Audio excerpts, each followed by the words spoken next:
ஆண்டவர் இயேசு கிறிஸ்துவில் என் அன்புக்குரியவர்களே, ஒவ்வொரு நாளும் ஆண்டவருடைய விருப்பத்தை தேர்ந்து தெளிந்து அதை நிறைவேற்றுகின்ற போதுதான் ஆண்டவருக்கு நாம் ஏற்புடையவராக முடியும் என்பதை மறந்துவிடக்கூடாது. இன்றைய நற்செய்தி பகுதியில் ஆண்டவர் எடுத்து சொன்ன உவமையிலே அதைத்தான் பார்க்கின்றோம்.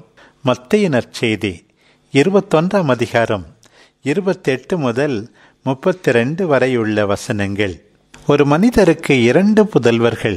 அவர் மூத்தவரிடம் போய், மகனே, நீ இன்று திராட்சை தோட்டத்திற்கு சென்று வேலை செய் என்றார். அவர் மறுமொழியாக, நான் போக விரும்பவில்லை என்றார். ஆனால் பிறகு தம் எண்ணத்தை மாற்றிக்கொண்டு போய் வேலை செய்தார். அடுத்த மகனிடமும் அப்படியே அவர் சொன்னார். அந்த மகன், நான் போகிறேன் என்றார். ஆனால் போகவில்லை. ஆண்டவர் இந்த உவமையை கேட்டுக்கொண்டிருந்தவர்களை பார்த்து, யார் தந்தையின் விருப்பப்படி செயல்பட்டவர் என்று கேட்டார். அதற்கு அவர்கள் மூத்தவரே என்று விடையளித்தனர். அதாவது, நான் போக மாட்டேன் என்று தொடக்கத்தில் சொன்னாலும் மனத்தை மாற்றிக்கொண்டு பிறகு தோட்டத்திற்கு சென்று வேலை செய்தாரே, அவர்தான் என்று உரைத்தனர். ஆண்டவர் இந்த உவமையில் 2 மகன்களை பற்றி மட்டும் சொன்னார். போக மாட்டேன் என்று போன மகன், போகிறேன் என்று சொல்லிவிட்டு போகாமல் இருந்த மகன். ஆனால் உண்மையான மகன் நம் அன்பு தாய் அன்னை கன்னிமரியாளை ஒத்திருக்க வேண்டும். போகிறேன் என்று சொல்லி போகின்ற மகன். இதோ ஆண்டவருடைய அடிமை, உமது வார்த்தையின்படி எனக்கு ஆகட்டும் என்று சொல்லி இறுதி மூச்சு வரை இறை வார்த்தைக்கு பணிந்து கீழ்ப்படிந்தாரே, அந்த தாயினுடைய மனநிலையை ஒத்திருக்கின்ற மகன்தான் உண்மையாகவே ஆண்டவருக்கு மிக மிக ஏற்புடையவராக முடியும். பிரியமானவர்களே, இந்த 2 மகன்களின் நடத்தையை சற்று அலசி பாருங்கள். மூத்த மகன் தொடக்கத்தில் போக மாட்டேன் என்று சொன்னதற்கு என்ன காரணம்? திராட்சை தோட்டம் நம் தந்தையுடையது, நம் குடும்பத்துடையது, எனக்கும் அதில் பங்கு உண்டு என்று நினைக்காததானே காரணமாக இருந்திருக்க வேண்டும். நல்ல வேளை, பிறகாவது மனத்தை மாற்றிக்கொண்டு சென்று வேலை செய்தானே. 2வது மகன் போகின்றேன் என்று சொல்லிவிட்டு போகாமல் இருந்ததற்கு என்ன காரணம்? அவ்வாறே அவனும் திராட்சை தோட்டம் தனக்குரியது, அந்த வேலையில் பங்கேற்றால்தான் அதன் பலனிலும் பங்கு பெற வேண்டும் என்பதை புரிந்து கொள்ளாமல் இருந்ததுதான். பிரியமானவர்களே, இன்றைக்கு நம்முடைய குடும்பங்களிலே கூட நாம் விருந்தினர்களாக உலா வந்து கொண்டிருக்கிறோம். உழைக்க மனம் இல்லை, ஆனால் உண்ண மனம் இருக்கிறது. வயலில் வேலை செய்ய மனம் இல்லை, ஆனால் அறுவடையில் பங்கு கேட்க தயாராயிருக்கிறோம். அத்தகைய மனநிலையைத்தான் ஒரு விதத்தில் இந்த மகன்களில் பார்க்கிறோம். நாம் செய்ய வேண்டியதெல்லாம் தந்தையாகிய கடவுளுக்கு ஆமேன் என்று சொல்ல வேண்டும், கீழ்ப்படிய வேண்டும், பலன் தருகின்றவர்களாக நாம் மாற வேண்டும்.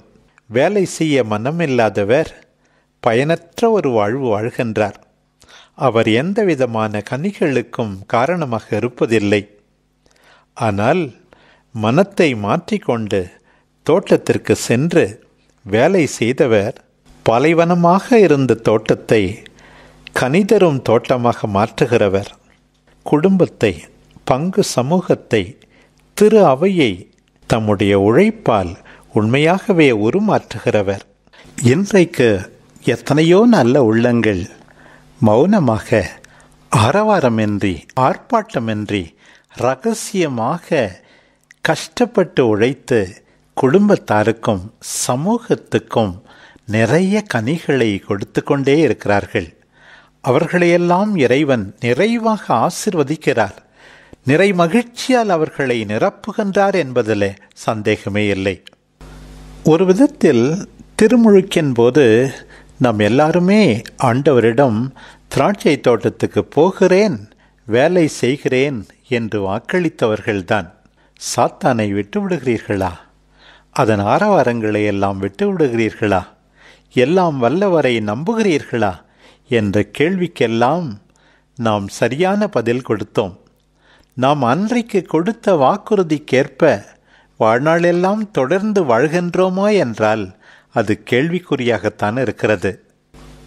அருள் பணியாளர்கள் தங்கள் அருள் பொழிவின் போதும், அர்ப்பண வாழ்வு சபைகளை சார்ந்தவர்கள் தங்கள் வார்த்தைப்பாடுகளின் போதும் ஆண்டவரிடம் போகிறேன் என்று தான் சொல்லுகிறார்கள். போகிறேன் என்று சொல்லிவிட்டு போகாமல் இருப்பவர்களை குறித்து ஆண்டவர் உண்மையாகவே வேதனைப்படுகிறார். அதற்கு மாறாக சில நேரங்களில் திருமுழுக்கு பெறாதோர், இப்படி சிறப்பான விதத்தில் அர்ப்பண வாழ்வுக்கு அழைக்கப்படாதோர், வரி தண்டுவோரை போல, விலை மகளிரை போல இறை ஆட்சிக்கு உட்படுகின்றார்கள். ஏனென்றால் அவர்கள் போக மாட்டேன் என்று சொல்லிவிட்டு மனம் திருந்தி போய் ஆண்டவருடைய விருப்பப்படி வாழ்கிறார்கள். பிரியமானவர்களே, இன்றைக்கு நாம் எல்லாரும் உண்மையாகவே ஆண்டவரிடம் போகிறேன், வாழ்கிறேன், நல்லது செய்கிறேன், உமக்காக உழைக்கிறேன் என்று சொல்லி சொன்னதற்கேற்ப பலன் தர நம்முடைய வாழ்க்கையை அமைத்து கொண்டால்தான் ஆண்டவருக்கு உண்மையானவர்கள். இத்தகையவர்கள் இன்றைக்கு பவுலடியார் பிலிப்பியருக்கு எழுதிய திருமுகத்தில் கூறுவது போல கிறிஸ்துவின் மனநிலையை முற்றிலுமாக பெற்றுக்கொண்டு கனி தர வாழ வேண்டும். பிலிப்பியருக்கு எழுதிய திருமுகம் 2ஆம் அதிகாரம் 1 முதல் 11 வரையுள்ள வசனங்களிலே 3 பெரிய தூண்களின் அடியில் நம்முடைய கிறிஸ்தவ வாழ்வு அமைக்கப்பட வேண்டும் என்பதை அழகாக எடுத்துச் சொல்லுகிறது. ஆண்டவருக்கு ஆமேன் என்று சொல்லுகின்ற அத்தனை பேரும் ஒன்றாக இணைந்திருக்க வேண்டும். இது முதல் தூண். ஆண்டவருடைய வார்த்தையை கேட்டு அவருடைய மாதிரியை பின்பற்றுகின்றவர்கள் தாட்சியோடு வாழ வேண்டும். இது 2வது தூண். இந்த தாட்சியின் வெளிப்பாடாகத்தான் ஆண்டவர் தம்மையே வெறுமையாக்கினார். அடிமையின் வடிவை ஏற்று மனிதருக்கு ஒப்பானார். சாவை ஏற்கும் அளவுக்கு, அதுவும் சிலுவை சாவையை ஏற்கும் அளவுக்கு கீழ்ப்படிந்து தம்மையே தாழ்த்தி கொண்டார். அடுத்ததாக ஆண்டவருடைய வார்த்தையை கேட்பவர்கள், அவரிடம் ஆம் என்று பதிலுரைத்தவர்கள் பிறரை சார்ந்தவற்றில் அக்கறை கொண்டிருக்க வேண்டும். இது 3வது தூண். பிரியமானவர்களே, இன்றைக்கு நாம் எல்லாரும் பொதுவிலோ தனிப்பட்ட விதத்திலோ அழைக்கப்பட்ட போது ஆண்டவருக்கு அளித்த வாக்குறுதிகளை மனத்தில் கொண்டு அதை நிறைவேற்றும் வண்ணமாக ஒற்றுமையாகவும் தாட்சியோடும் அடுத்தவர்கள் மட்டில் அக்கறை கொண்டும் பலன் கொடுக்கின்ற வாழ்வை அமைத்துக் கொள்வோம். ஆமென்.